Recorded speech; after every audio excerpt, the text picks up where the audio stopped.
All right. Well, we've got about 400 folks on the call with us now. And so let's go ahead and get started. Hello. And of course, happy DAF Day, everyone. So what a fun way to celebrate the occasion.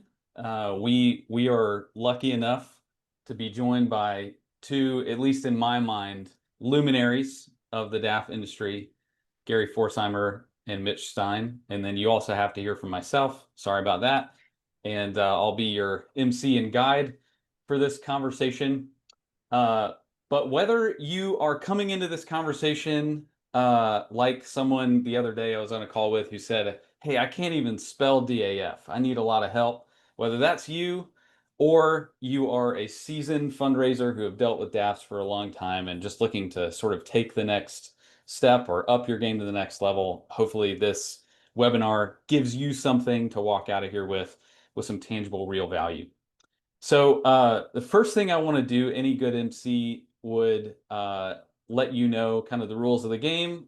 Most importantly, there will be a recording available. So if you are looking to share this internally, fret not, you will have a recording available. And then we will, of course, have a Q&A session and at the end. And I believe there will be a chat here. Mitch, y'all feel free to correct me if I make any MC mistakes. But I think there'll be a chat, and we'll utilize that for Q&A. All right, and then I want to introduce my two co-panelists today. Gary Forsheimer is the head of planned giving at Foundation Source. Gary, why don't you take just 20, 30 seconds to introduce yourself, and we'll go from there. So I'm the president of the Plan Giving Division, as Stephen is the president of the DAF division of Foundation Source. So I'm going to push back to him, who is the true expert on DAFs.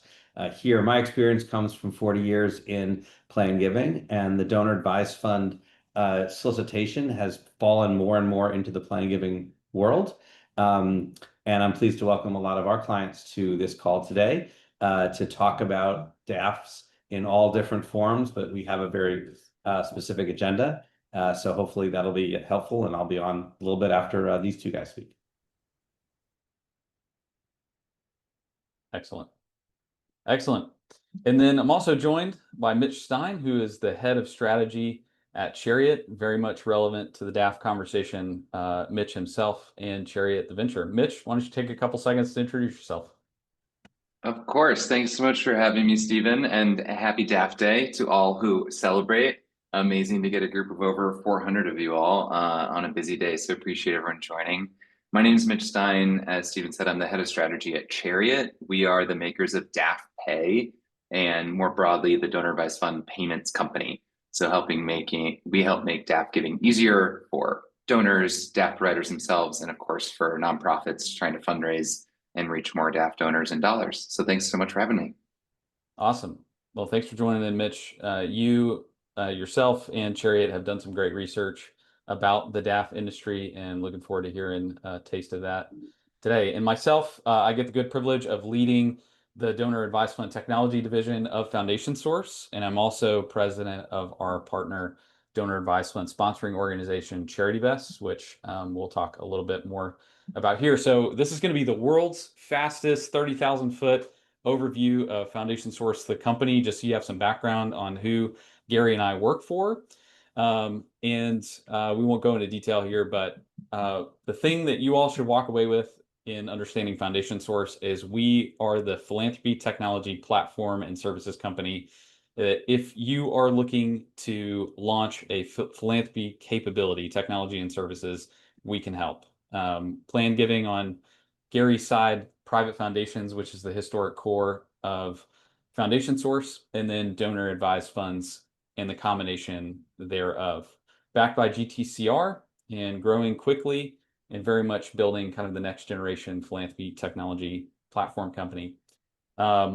Here's the combination. We kind of wrap it all up with philanthropy advisory as a complement that can create basically a bundled solution across philanthropic needs. And then relevant to this conversation, I just wanted to say that CharityVest is the partner donor advised fund that Foundation Source's technology runs, and I had the good privilege of being a part of the founding team of CharityVest, and it's one of the fastest growing donor advised funds in the space.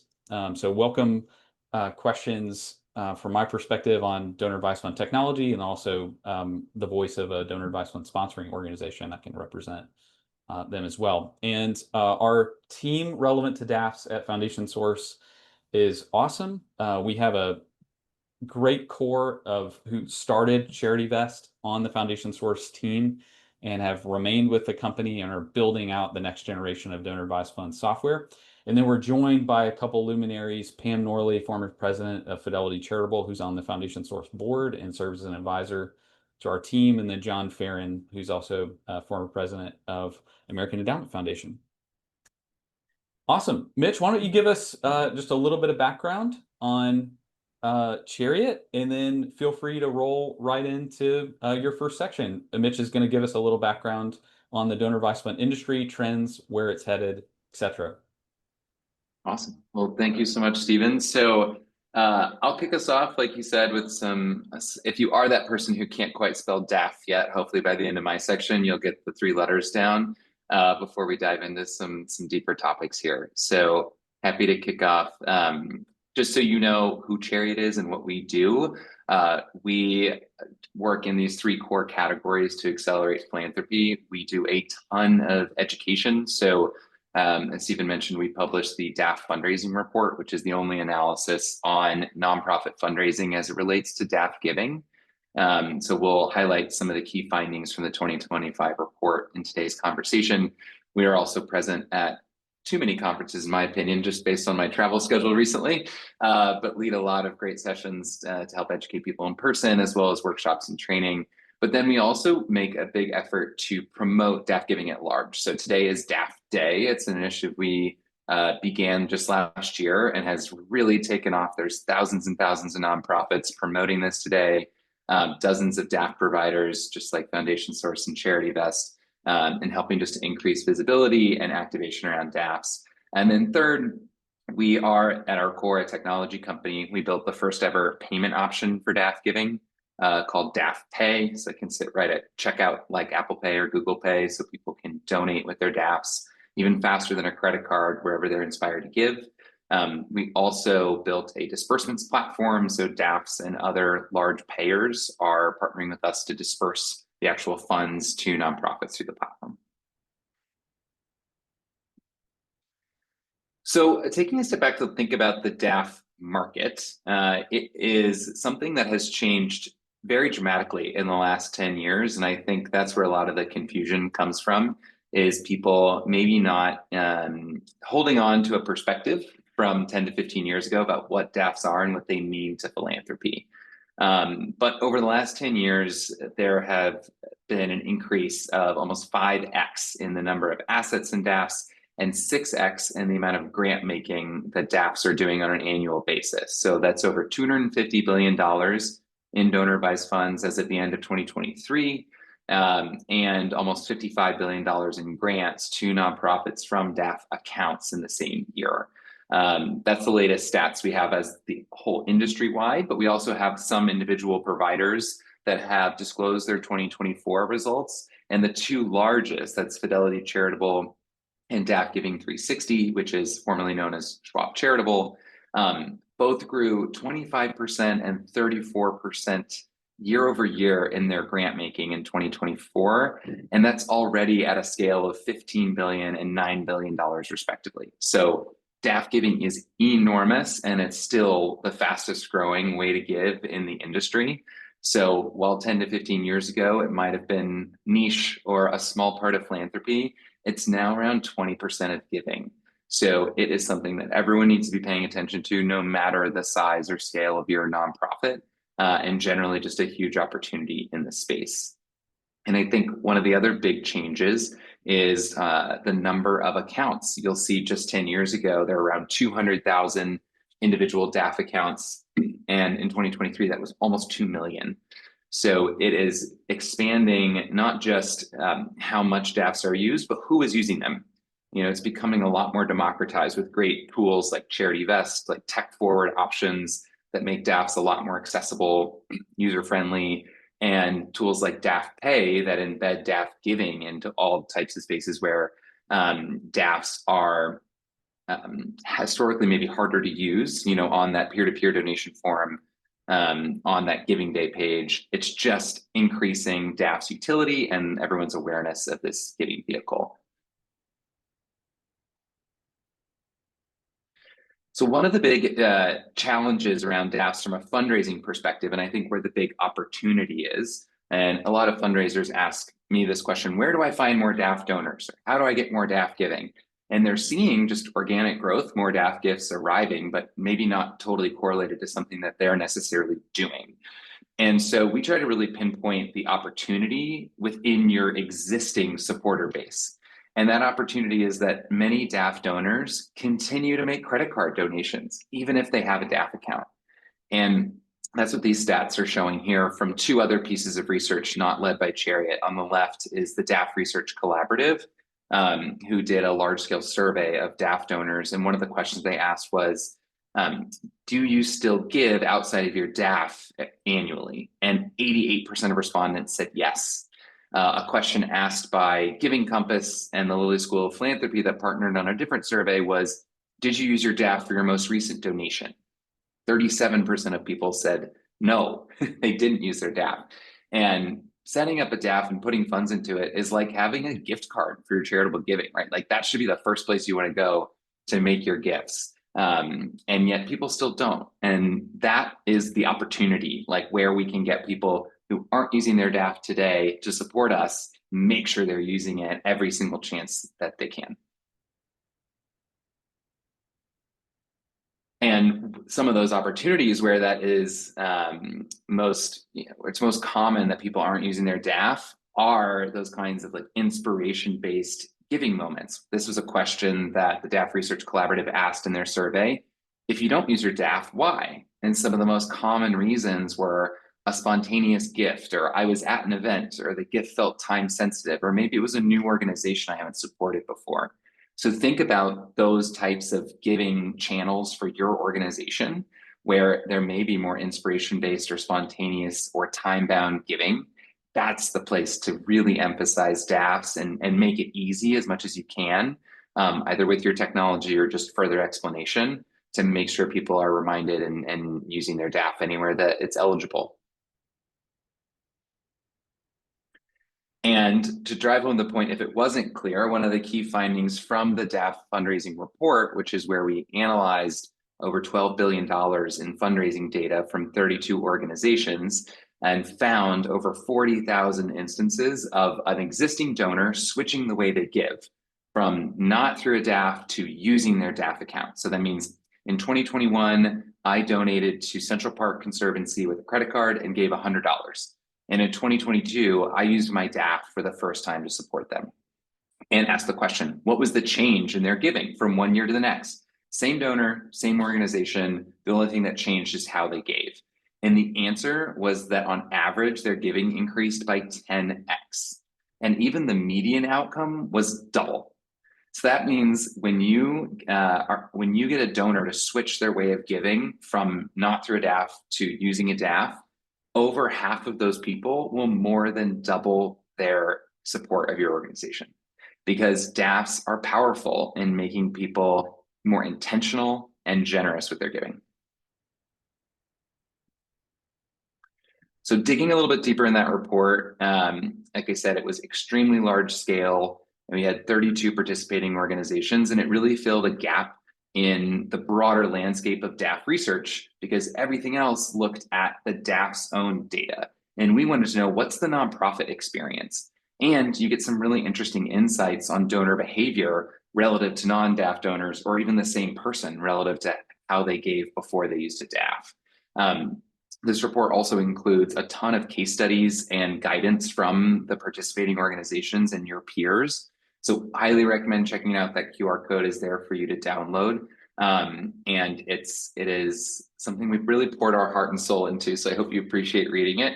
But I just wanted to highlight a couple of the key stats here in this overview. If you want to go to the next page. So some of the most important things we found were, number one, that DAFs are the fastest growing way to give that people are experiencing their fundraising.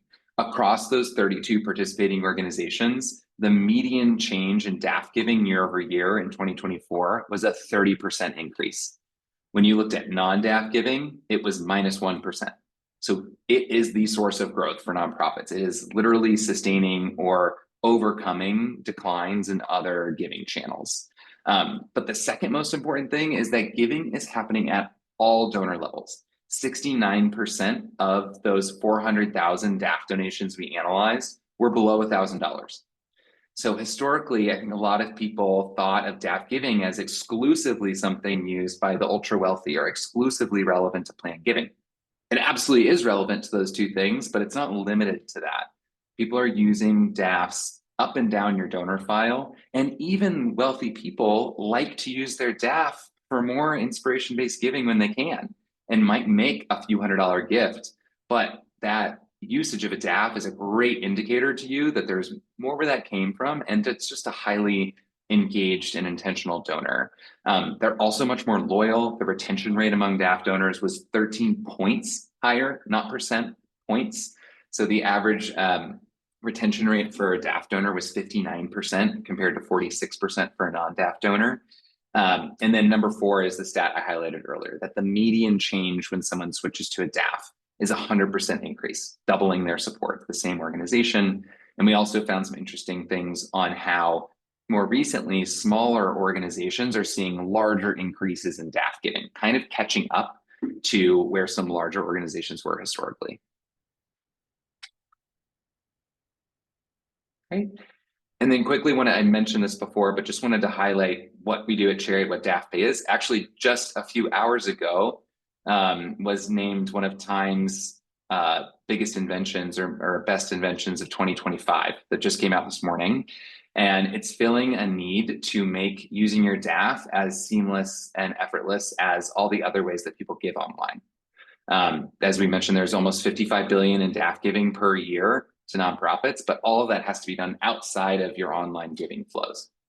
So what we did here at Chariot, you want to move to the next slide, Stephen, was introduce an express checkout payment option, much like you have Venmo or PayPal, so that someone can check out with their DAF as simply and seamlessly as these other payment options. I'm going to go to the next slide. We've got a great example with someone's CharityVest DAF account, but basically anywhere that you see DAF Pay, or if you've integrated DAF Pay into your donation forms, your donor can click on that, find their DAF provider, log in, submit their gift. It's 3 steps. It's so simple. They don't need to go to their portal. They never leave your website or your donation form, and you get their name and email instantly to steward them like you would people paying in all those other digital methods. So it helps you find more DAF donors, encourage them to use their DAF, and ultimately get much larger gifts given all that data we were showing earlier.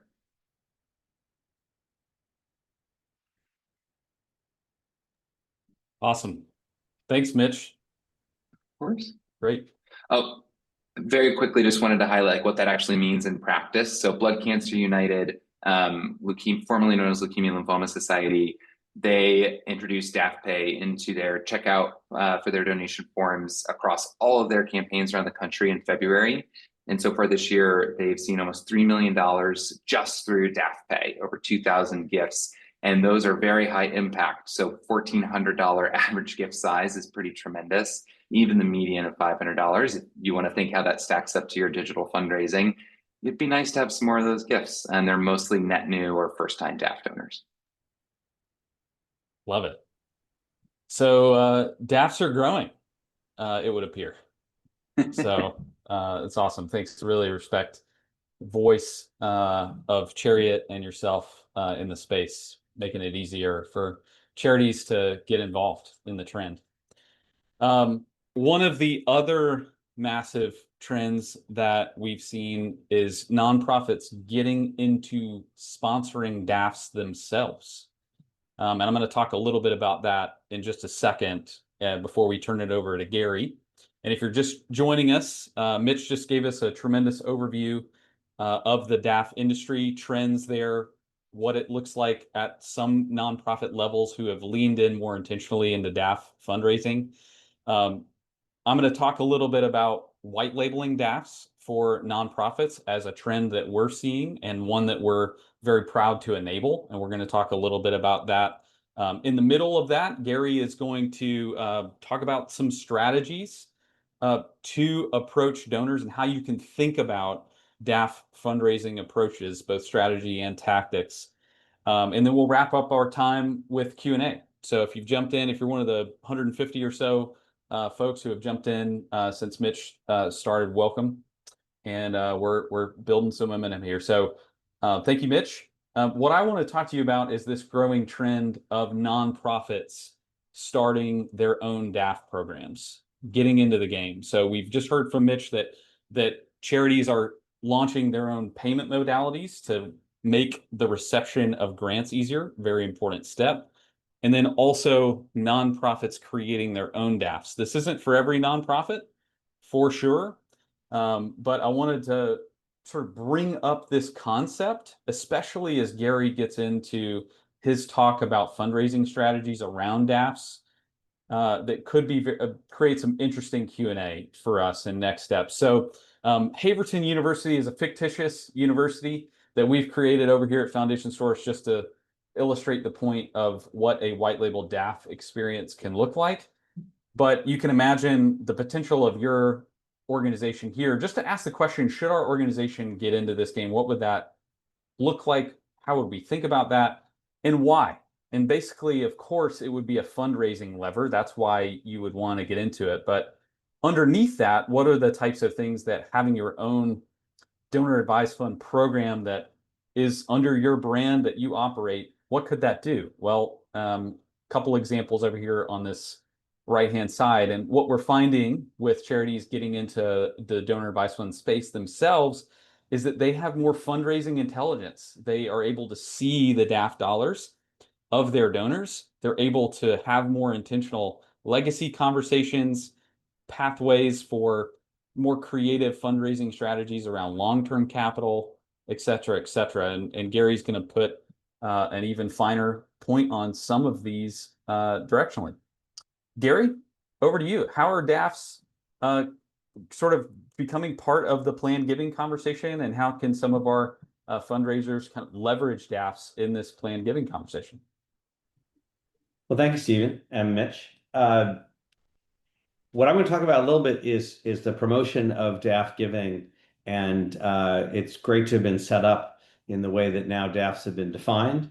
The trends have been discussed, and all the numbers have been put out. There are no numbers on my slide, right? So we've got Mitch to set the stage, and his great report will help with understanding trends and analyses of things. And what I'm talking about can work regardless of whether or not you are seeking money from a donor who has their own DAF, or whether you're one of the folks who has or is convinced to get a white label DAF, so that the DAF funds are just a little closer to your front door.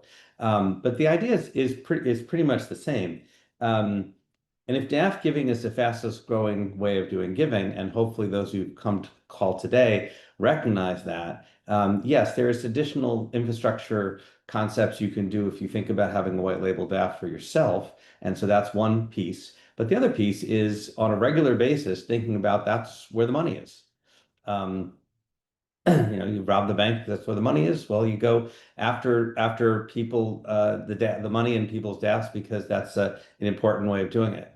Planned giving is not just about life income gifts, such as gift annuities and unit trusts. Planned giving, gift planning, philanthropic planning, however you want to call it, has more and more grown into the area, the specialty of the folks who do gifts of unusual assets.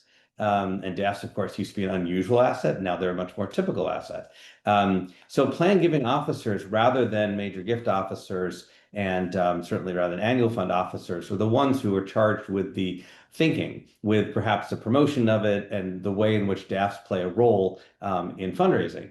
But again, don't forget that planned giving officers in places that are lucky enough to have individuals who do that role entirely, regardless, are always an integrated part of the fundraising strategy everywhere.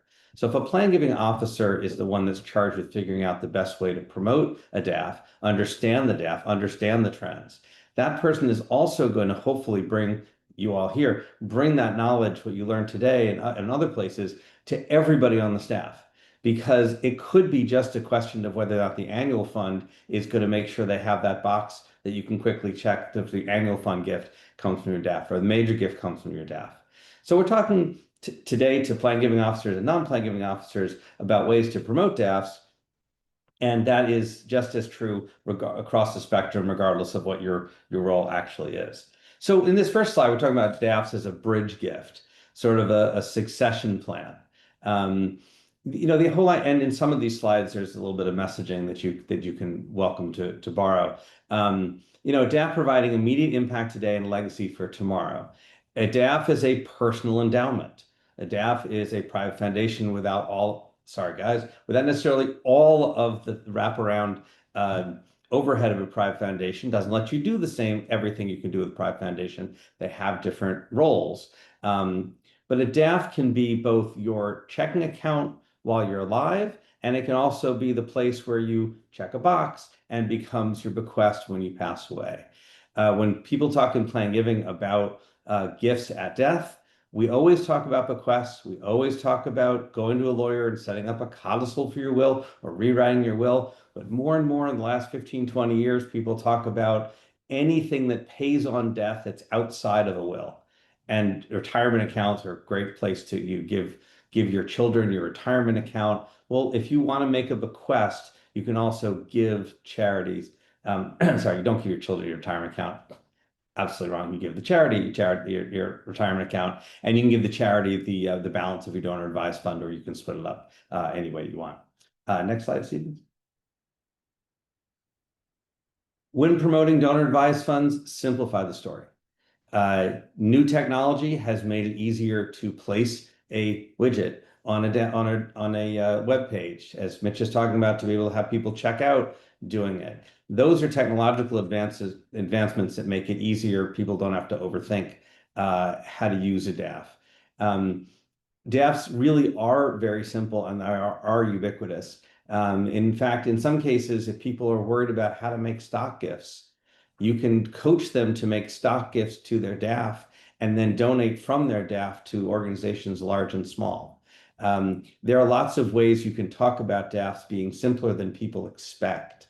And that is probably not a bad message today, because I think people's history, those who have not set up DAFs and enjoying them, are probably thinking that they're complicated. And for those who have DAFs, they set them up for some reason, and you're out trying to get them to pull money from them. Just remind them it's a very straightforward operation.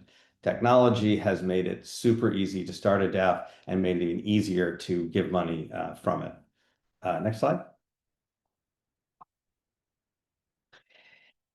If you noticed in Mitch's slides and all those things that came around there, you would have seen that year-end giving from DAFs was robust. And common sense might say, well, if I give from my DAF, that doesn't change the amount that I can take as a deduction. So why would I, at the end of the year, give money from my DAF? Originally I thought that was just sort of the thing that you put aside, your DAF promotions any other time of the year. But then at the end of year, you do your kinds of pushes where people would be able to take advantage of a deduction. Well, it turns out that people think about giving at year end for all the historical reasons, which included the tax deductibility at that moment. And so that's the way that we promote, and that's the way that people give. And if more and more people are giving from DAFs, frankly, I would have been surprised to see DAFs not participating at sort of the same rate as other people. So at year end push, don't forget to remind people that they can give now from other funds, they can give from their DAF. A lot of people give from their DAF that it's funded years ago from some liquidity event, or a year ago, or they put money in at the beginning of the year and they parcel out throughout the year. Sometimes people take year end to put money into their DAF for all the reasons of tax deductibility and the calendar. And so at the time they're putting money in, then they have that checking account has risen so that they can use it. So don't be afraid to do a year-end giving push that includes DAFs. Next. So what are the current trends? Well, DAFs is the fastest growing vehicle in the US, moving billions of dollars annually. Don't be afraid to promote this. Don't be afraid to tell people you're part of a trend.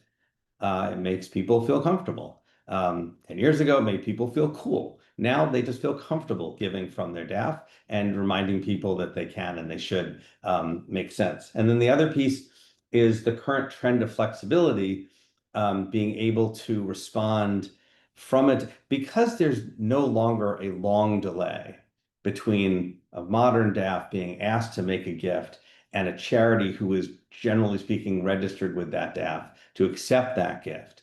For some people, it's easier to make a significant gift from your DAF than it would be to go and give a stock gift or to move funds into a place where you could give it from cash. Of course, you can always give money on a website with a credit card very simply these days. But there's still people that don't do that.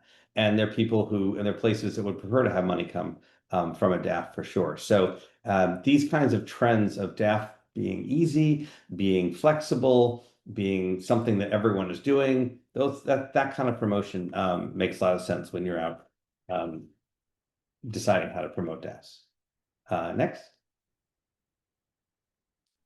So on websites that we build at PG Calc for people to have plan giving information, on our DAF page is sometimes just very simple language because it's how to. We've been doing this with respect to bequests. Bequest, the trick is if you know the tax ID number, the charity, put it in. So we give it that. We suggest that. For bequests, if you know the city and state, you won't be stuck with giving to the wrong St. Mary's.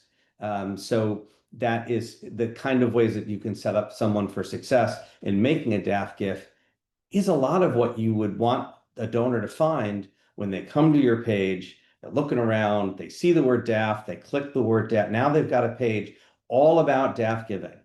Well, you don't have to fill that with lots of legalese or other things. You can simply give them a widget. Tell them to click here and you can make your gift from your own DAF. Remind them that the deduction has already been taken, and so they'll receive a receipt from you generally and appreciative, but it doesn't increase the tax deduction. Things like that. There's a call to action, already have a DAF. Use it to support us today. That's a suggestion of what to do. It reminds people that that DAF giving makes a lot of sense. We always recommend multi-channel marketing in everything that we do. And so on the website, you can have a dedicated DAF page. In direct mail, you can segment lists. By the way, knowing which of your donors have made a gift from a DAF at any point in their giving history is an interesting data point. Well, it's more than interesting. It's an actionable data point with respect to segmentation and having direct mail and email that talks about the typical use of DAFs. And maybe you want to be very direct about that. Give again from your DAF and send it to people that have given at least once from the DAF. If you do financial education, donor briefings, legacy planning sessions, that's not all about straight up charitable trusts and some of the tax law related to charitable deductions, including donors, including DAFs and that as well is helpful. And then, of course, advisors are your friend. Advisors to charities that have ideas that can help when talking to donors about tax efficient ways of making gifts. Make sure that they know that they can be really helpful. And so finally, DAF's a low barrier, flexible, fast growing gift vehicle. Encouraging donors to see your organization as a natural long-term beneficiary of their generosities. All of this using your mission, your language, your sensibility is going to resonate with people more and more and more. And if you're one of the people that's watching this webinar today in 2025, who have just been growing up with DAFs and sort of seeing them as that thing that other people use, if you learn only one thing from me, because you'll learn things from the other guys too. You learn one thing from me, this is something that you should embrace and be part of, because more and more people will be choosing to give money through a donor advised fund. Stephen? Great. Thank you, Gary. All right. So what I want to do right now is try to give some practical next steps. You've heard DAFs are a big thing. It's not fake news that more and more of the entire charitable space going through DAFs, and it's important for your organization to participate. Mitch has given it one concrete way. We've talked a little, given a teaser around nonprofit white labels, like your organization starting a DAF for your own donors.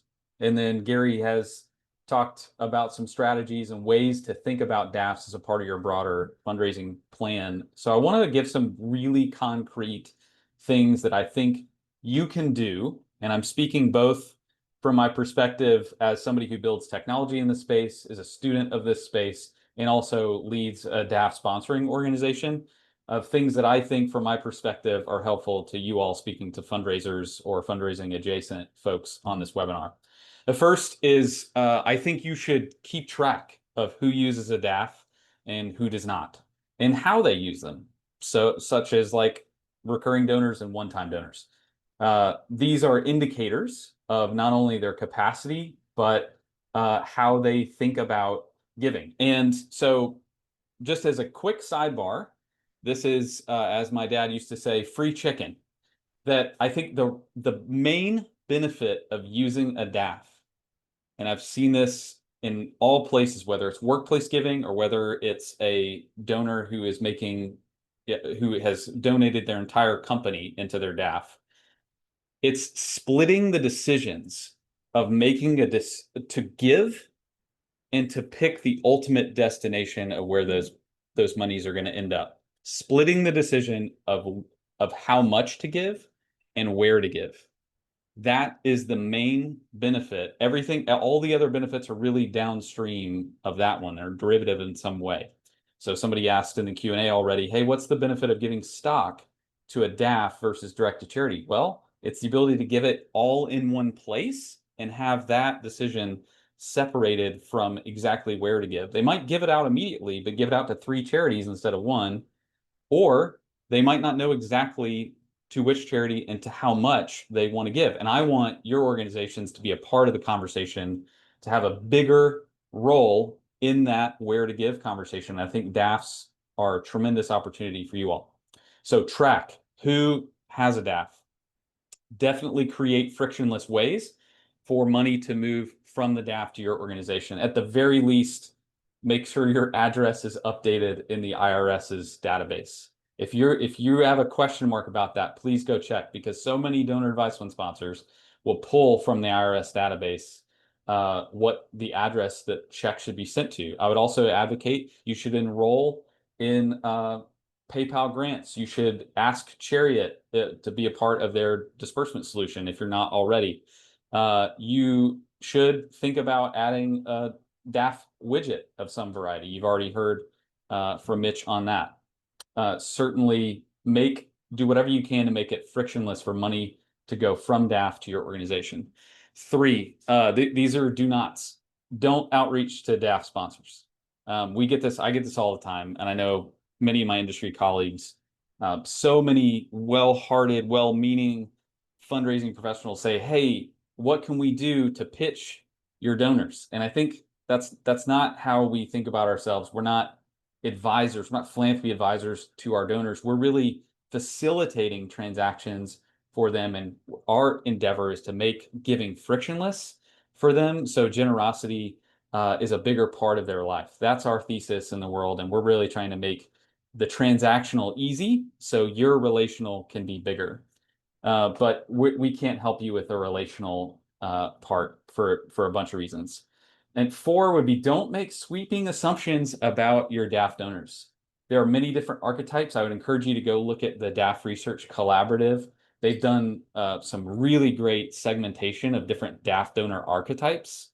And all DAF donors are not the same. So don't think they're necessarily high capacity, nor that because they've, given one grant and stopped means really anything. So basically be a student of your donors. It's a payment method. It's not an indicator of values or capacity. All right, and then 5, let's segue into what I want to talk about for the remainder of the time. Give a teaser here of like, what could it look like to launch your own white label DAF? And of course, cards on the table. This is what we do day in and day out at Foundation Source on the DAF technology team. We're trying to make DAF partnerships more frictionless. And so The first question, we've already seen it come up in the Q&A, is my organization a fit? How would I know? And this is my best attempt for whether or not your organization should consider launching its own white labeled DAF program to your own donors. Should you operate DAFs for your own donors? We can talk a little bit about the benefits. Gary covered legacy gifts. I think it's an easy way to get a part of the legacy and bequest conversation without having to say directly, put me in your will, please. I think it also facilitates stock donations in a more frictionless way because you don't have to say, yeah, commit to give me your entire asset gift up front. You can say, hey, put it in the DAF. You can still give to other charities, but you get an opportunity over time to play a bigger role in the fundraising conversation and build more trust to get the entire asset gift where they might not go ahead and give it up front. So those are just two teasers. There's probably 20 different reasons why DAFs and operating your own DAF gives you an opportunity to be a part of a deeper conversation. But to answer the question, should your organization launch its own DAF? I've put it on a 2x2. I think the best fit nonprofits, it's not about size. Maybe it correlates with size, but it's not directly about size. It's really about, does your organization represent a distinct set of values? That is to say, would a donor mind and think that you can add value to their broader giving portfolio, not just to your organization, but you represent something about what they want to see in the world? And there are many organizations like this across sector who have a broader value set that your organization can really serve as a proxy for a better vision of the world, even beyond just your organization's mission and programs. So it's a little bit of an abstract point, but universities are a classic example of this, that not only are you an enduring community because you have an alumni group, but maybe your organization represents a set of values in the world that many of your donors want to see come to fruition. So the first is values. The second is that enduring community. Is there a distinct group of people who affiliate themselves with your organization? And you don't need both of these. You just need at least one to be really strong. So universities are a clear, you have an enduring community. There's an alumni set, or maybe your organization has programs where you consider people to be alumni. So the degree that you have both of those things in play, I think you are going to find that your donors will welcome you into a donor advised fund conversation and into their broader giving conversation in a new way. Okay, so how do these white labels work? Like how does it all come together? How expensive is it? How painful is it? What does it look like? Well, here are the basics. I want to remain high level. This is not a sales pitch. This is really to encourage you to think about whether or not this is right for your organization. The biggest thing that we've done at Foundation Source, and the thing that I'm most excited about, is we have taken the capabilities of white labeling up and we've taken the cost down. So I think we can address a broader set of potential organizations that we could partner with to invite them into the DAF game without having to become a DAF expert. You don't need a PhD in this to run it. You don't need to take on a massive amount of operational backend. That is what we've done. The ability to have a custom branded program that's fully automated, that we handle the backend, that doesn't come with a ton of fees, no minimums for donors to be a part of it. This is our heart to be able to make this really useful, proven tool available to more people. That's our mission, is to extend what we call purposeful giving into more donors' hands and more and to partner with any organization out there to do it for their donors. It would be a treat and a privilege. And our solution specifically, we have really adjusted what we call the juice per squeeze ratio here. So the ability for you to be in the DAF fundraising conversation very directly, to see the assets of your DAF holders' accounts, to be able to see where else they're giving. It's really important fundraising intelligence, but to not have to make big operational cost or effort commitments to do that. And of course, we do all the things that any enterprise software vendor would do, such as compliance We provide great reporting on whatever frequency you need, and also take care of all of the back-end filings. So the 990 for the underlying DAF sponsoring organization, the accounting work, receipting for donors' asset gifts, et cetera, et cetera. All right. So that's enough talking. Now to the good stuff, folks. We want to hear from you. We've already gotten some great questions in the Q&A. Awesome. And so we can go to the Q&A. We have a lot of good questions in the Q&A. Gary, Mitch, I welcome you to become assistant moderators here and help me work through some of these questions. We can handle some of the, I know we didn't have a ton of time, but we can rifle through some of the easy ones up front. We will be sending the slides out as well as the recording. So fear not, for anybody who was wondering there. All right. And then we've got first question I see. Go ahead, Gary. I was thinking that there's one here that says if an institution is looking to establish its own DAF and it wants to work with you, who is the charity actually partnering with? Is it Foundation Source? Is it Charity Vest? There seem to be so many layers. What does this mean for the donor experience? Yeah, that's right. So all of the layering, which I think is a great point, a great observation, and it is true, there is some layering here. We want to put behind the donor experience. So that's between our organization and your organization to work out. The donor experience should be a unified front for your organization. So the organization that is legally sponsoring the donor advised funds is Charity Vest Inc., our partnering DAF sponsor. But the entire donor experience, from the branding to the emails to the receipting, it's all your organization, and in the places where it's legally necessary, care of Charity Vest Inc. But we want your brand to be very much forward. You have the relationship with the donor, not us. Also, we want you to be in the lead on donor interactions. So if there are questions that come up, we usually like to work in support models where you are the first layer of support and we back you up, and we want to meet your fundraising goals, not the other way around.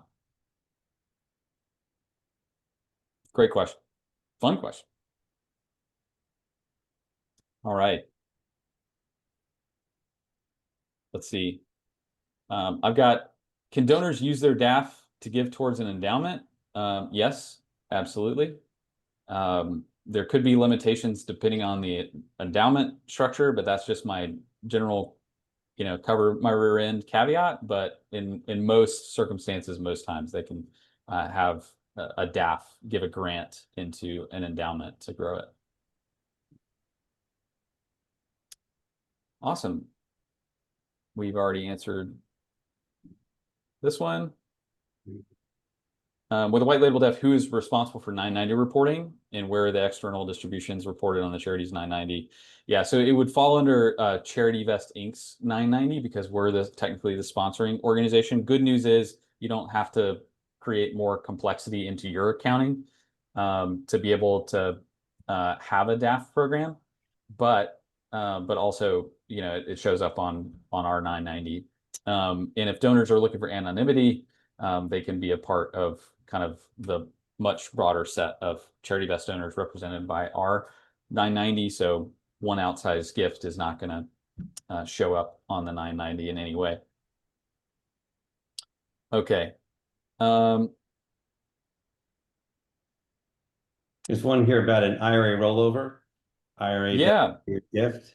Yep, I see that one now. Can an IRA rollover or an IRA designated gift be transferred to a DAF? Does a DAF act like a 501c3 or more like a private foundation? Great question.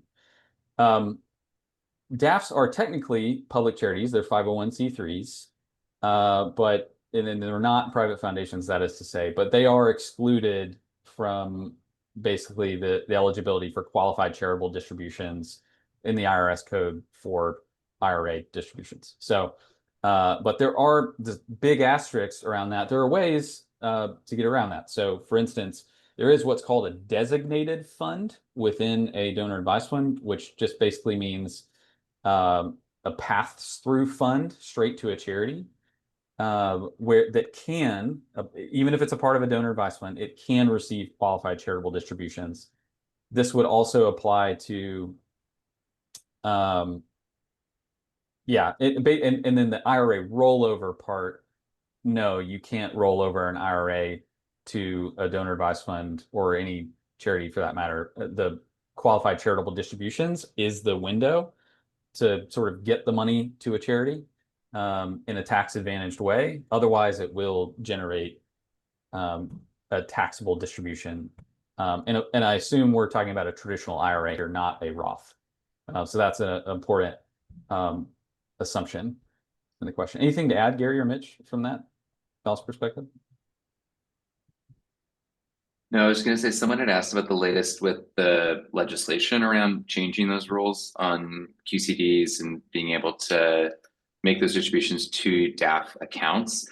It's still like under consideration. It hasn't died, but it's not like actively a part of a bill that's being considered. So I'd say certainly within the community foundation world in particular, there's still a lot of advocacy amongst representatives to try to get that prioritized, but I don't think there's really clear when that might happen. Great. Yeah. In the plan giving world, it keeps being sliced in half of what you can and can't do in terms of being able to give an IRA into a charitable gift annuity. We've made a little progress on that, but it's complicated. So yeah, not all 501c3s or organs of 501c3s are the same. There's a question, there's I guess a follow-up, Mitch, to what you were saying before in the DAF pay. Can you give a general just a general idea of what the cost of DAF pay is relative to other ways in which charities get money online? Yeah, so there's two ways that nonprofits utilize DAF pay. There's no cost to DAF providers to be included, and there's no cost to donors. The most common way is that we integrate DAF pay as a payment option in their existing fundraising platforms. So we have dozens of partners like GiveButter, Fundraise, Engaging Networks, Neon One, GoFundMe, where just you can enable it like PayPal, Venmo, et cetera. And in those instances, it's aligned to the cost of their other payment options, typically 2.9%. But there are also nonprofits, especially larger ones, that have subscriptions to Chariot directly. So they have direct access to that technology. They also are able to benefit from our features on the back end, like gift processing side. And those subscription plans come with a very large amount of DAF pay volume that has no fees. So that's why it's a little complicated depending on how you're utilizing the tool. It's either 2.9% or included in a much broader subscription plan. There's another one here that I think is sort of gets us back into the broad question that was asked, is what is the benefit to the donor to sell stock and put it into a DAF? And I just think, and even from sort of personal experience, the whole idea that charities are able to accept stock donations is tricky. It's stayed tricky. It's one of those things people have tried to solve for 40 years. People have tried to solve what's the easiest way for me to get 100 shares of IBM to the charity of my choice. How do I do it? Who do I call? Who do they have to call? Which account has to be set up? Will they know it's my stock that's coming in? All those kinds of things. If for no other reason, donors should set up DAFs so that they make 100% of their stock gifts to DAFs. As Stephen was saying, you separate the creation of the money that you can give to charity from the process. And so really, all donor advised funds are well set up to accept stock gifts. And then all charities are really, these say more and more, well able to accept gifts from donor advised funds. It's the perfect conduit in some ways. And if you expand on that, many donor advised funds have partnered with ways in which you can give things other than stock or cash. Again, many charities have their own arrangement. Other charities slog through it one at a time. But if you take that piece of real estate or that unusual asset that you want to give and you ask your DAF owner administrator, will you take this? They may need some help from third-party provider, but they will generally say yes, when your charity might have to say no. And then you'll get the proceeds or most of those proceeds at the end of that transaction. Awesome. Thank you, Gary.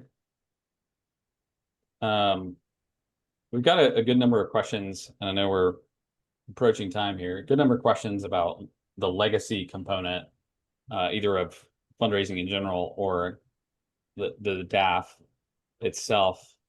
A donor recently told me that his DAF is continuing after his death, and our organization will receive a gift every year. Is this a growing trend? Gary, any thoughts about endowed DAFs, endowments in general as a trend? And then maybe I can add a touch on how it might work with a white label DAF. I think that the trend should continue. We hope it continues because there's nothing wrong with that. I mean, it's nice that DAFs exist for the benefit of the generation in which the donors created it, and then it's all given back to charity. And that happens plenty. But sometimes it goes to another generation that now has a culture of giving, a way of giving, and some legacy reliance of charities to that giving. And so that continues in some sort of an endowment way. I have to say that to some extent, if charitable endowments continue to get taxed in a significant way, or if that expands in a large way, there may be some donors who, on their own, they don't necessarily need a lot of technical prodding, decide that it's more efficient to give to a DAF and have that DAF give money to charity in an endowment-like way than to make gifts to endowments. And I think that's my segue, Stephen, into the concept of why you might want to have your name on that DAF. Yeah, I think if you were to sort of poke me and say, hey, what's the number one concrete reason why we ought to consider this? I think it's the frictionless way to get a legacy gift. So with all of our partners on the white label side, what we do is an automatic, is the default. What happens to this money in this DAF upon death is 100% distribution to your organization.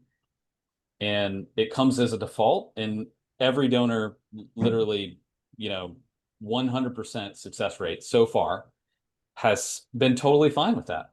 Like, understood. Yeah.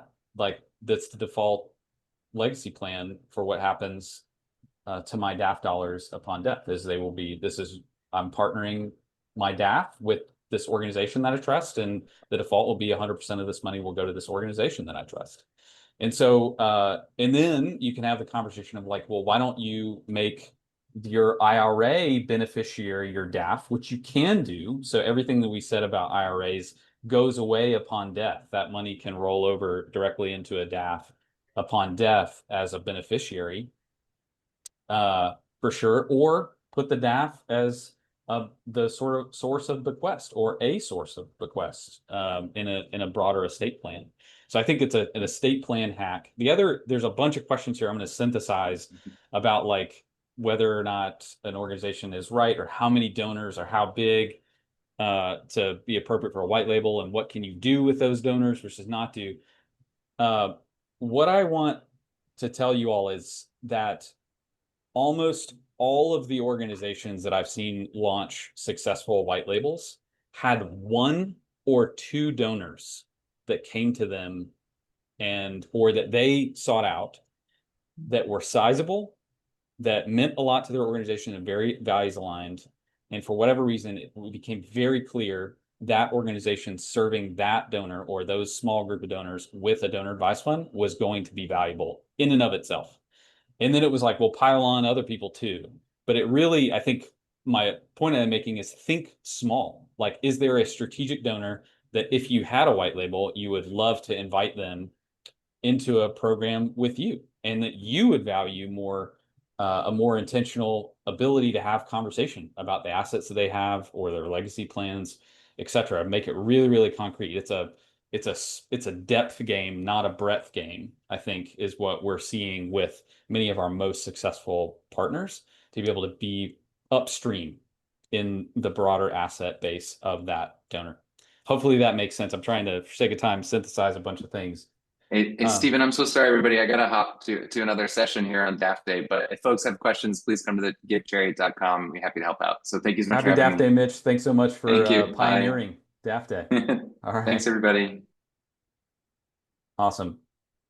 Well, I know we're at time, and folks likely have to jump, and we'll find a way to answer any of the remaining meaty questions here. And of course, feel free to reach out to us. I think whoops. Let me reshare my screen. I just popped out of the presentation by mistake. I want to make sure everybody's got our contact information in case you have questions. And I think that is here. Yep, here we go. Let me share my screen once again. Here is our contact information. If there's one or more of us that you would like to reach out to, please feel free, bring all your questions. We would love to engage with you, even if it's not about what we do directly. If we can be a partner with you in any way, our mission in life, why we wake up in the morning, is to see people give. And it doesn't have to be just with our software. So we would love to help you in some way. Gary, any parting thoughts? I want to note that Stephen's email address is scomp@foundationsource.com. You're welcome to write me about Stephen, but I think that probably writing him directly make things a little more. No, I don't have any other parting comments. Thank you all very much for joining, and look forward to your questions in the future if you have them. Gary, you're my executive assistant now, apparently. No, that was my error. So thank you so much for joining. Appreciate all the great questions and engagement. Hope this was helpful, and we'd love to help you further if we can. Bye-bye.